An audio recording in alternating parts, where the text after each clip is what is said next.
Good morning. This is Shri here again with day three recap of the fourth test match between India and Australia in Ahmedabad. India started the day at 36 for no wickets, chasing a mammoth total of 480 runs. So the work was cut out for them, as I mentioned in my day two recap. Shubman Gill and Rohit Sharma started the day in a very positive manner.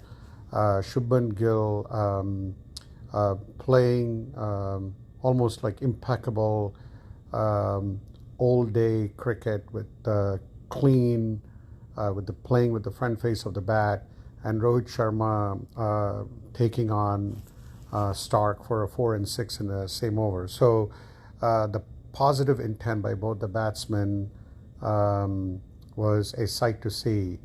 But Rohit Sharma made a very a bad error when he was well settled, and I would say threw away his wicket. Um, but on the other side, Shubman Gill continued his dominance over the Australian batting attack. There was some turn in the pitch, but Shubman played really well. Australia did keep a lid on the scoring rate, but Gill was phenomenal. He scored 128 runs of 235 balls. So definitely he's coming in form. I mean, he has been in and out of the Indian Test side. Started his stint with the one-day cricket, but I think he really could be a great foil if KL Rahul comes up with a good his batting in form. I think Gill could definitely be a future number 4 batsman. The other story for the day was Virat Kohli scored his first 50 since the test in South Africa, the start of last year. So this was definitely a boost for him. He has not scored a century in many years. I would say 3 years. So there's a good opportunity for him to take on. He's at 59 right now with Jadeja at 15. End of day 3. So a good opportunity for the Indian batsman to pile on some runs. This test has been a little opposite from all the other 3 test matches. The batting power for both the teams definitely shows, and I think that the other positive thing was for India was Gill and Cheteshwar Pujara. It was very slow, but I think they both settled down very well. Pujara has been in good form. He's probably the one Indian batsman who's been consistent over the last few months. He has been solid in terms of his defense.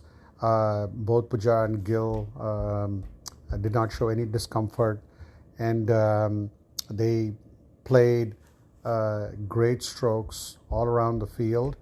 And even in his 90s, Gill danced down the track to put a line away over his head. So very aggressive. And then Pujara was going well, and then he kind of made a unforced error playing down the wrong line of a Todd Murray off break.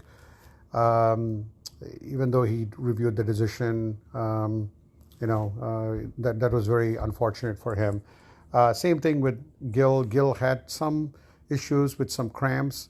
Kohli started taking more of the sharing more of the burden during their partnership, but Nathan Lyon made another error. Gill made another fatal error going back on a quick off break from Nathan Lyon, getting trapped in front. So here is it. Here is the deal. On day 4, both Jadeja and Kohli have work cut out for them.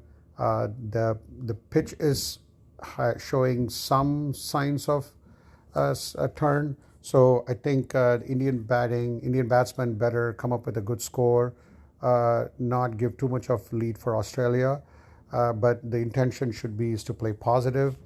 And India did not take any risks on day 3, so maybe they may change some of their strategy. And The good news is that only 13 wickets have fallen in the last 3 days compared to the previous 3 test matches. So this test is, I mean, I would think that is headed to a draw, but let's see how day 4 plays out. So let's see, and then let's see if Kohli can get to his century in almost like 3 years.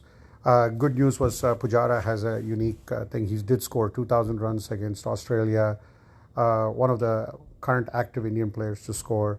So that's a huge accomplishment for him as well. So with that, India is in a much better shape than what I thought they would be. Let's see what day 4 brings in, and let's see what the Australian bowling attack can make any headway into tilting the match in their favor. So with that, this is day 3 recap for the 4th test, and see you tomorrow. Thank you so much for listening.